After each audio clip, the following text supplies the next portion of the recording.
मंदिर में प्रवेश करते समय पहली निसी बोली जाती है संसारी बातों का त्याग करने के लिए।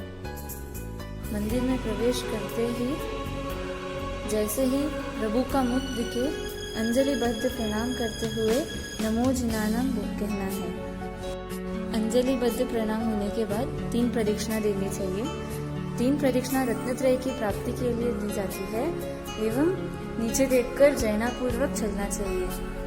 काल नारी अनंत थी वो ब्रह्मणानो नहीं पार ते ब्रह्मणानी बार बार प्रदक्षिणा देव धन्यवाद प्रदक्षिणा देव धन्यवाद।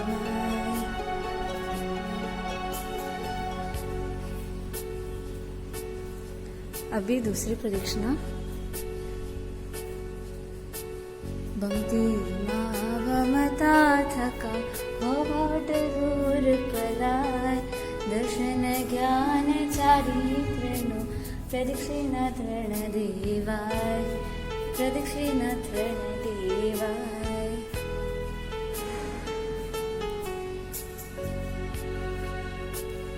तीसरी प्रदक्षिणा।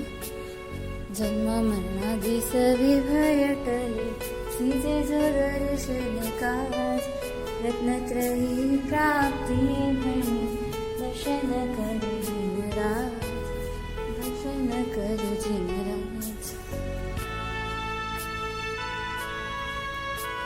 3 प्रदक्षिणा होने के बाद लड़की को भगवान के लेफ्ट साइड और लड़कों को भगवान के राइट साइड आधा शरीर झुकाकर अर्धावनत प्रणाम किया जाता है और प्रभु की स्तुति बोली जाती है। दर्शनम देवदेवस्यं दर्शनम पापनाशनम दर्शनम स्वर्गशोपानम दर्शनम मोक्ष साधनम। जे दृष्टि प्रभु दर्शन करे ते दृष्टि ने पण धन्य छे जे जीव जिनवर ने स्तवे ते जीव ने पण धन्य छे।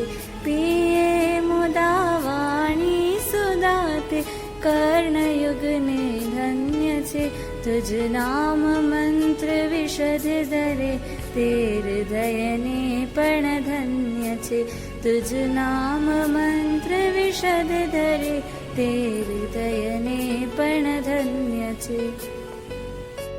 प्रभु स्तुति होने के बाद साइड में आकर मुखोश बांधना है। भगवान के सामने मुखोश नहीं बांधना चाहिए।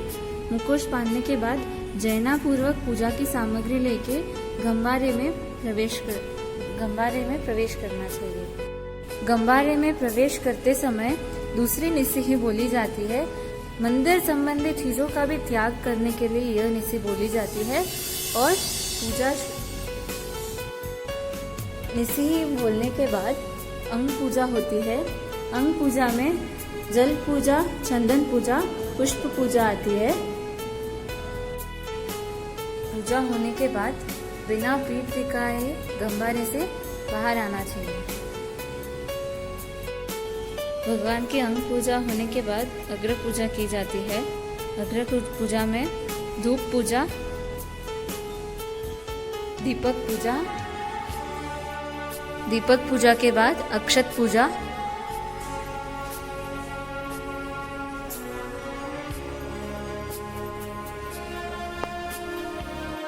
अक्षत पूजा होने के बाद नैवेद्य पूजा की जाती है। नैवेद्य पूजा होने के बाद फल पूजा। यहाँ पर तीसरी निसी ही की जाती है।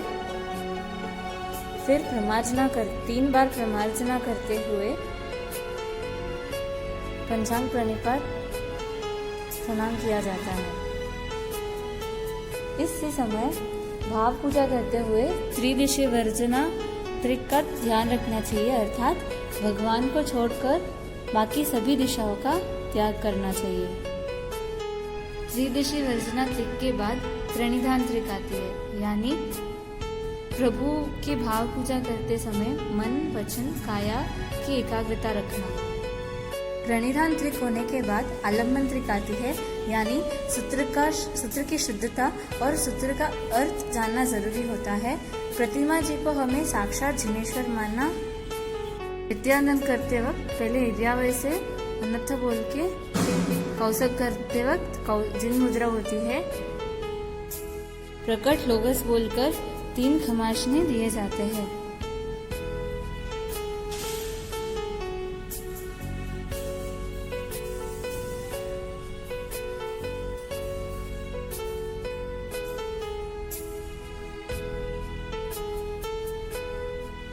और चैत्यावंदन बोला जाता है। चैत्यावंदन करते वक्त हमारी मुद्रा योग मुद्रा होती है। जावंत केवी साहू और जय विराय आभव मखंडा तक मुक्ता शक्ति मुद्रा होती है। इसके पश्चात आभव मखंडा के पश्चात वापस योग मुद्रा होती है। हरियंत छयाम बोलकर अन्नथ बोल के कौसक आता है। कौसक जिन मुद्रा में फिर स्तुति बोलकर खमाशना दिया जाता है। यहाँ हमारा चैत्यावंदन कंप्लीट होता है। चैत्यावंदन होने के बाद हमें भगवान की अवस्थाओं का चिंतन करना चाहिए। अंत में अपना हर्ष उल्लास प्रदर्शित करते हुए घंटनाद करते हैं।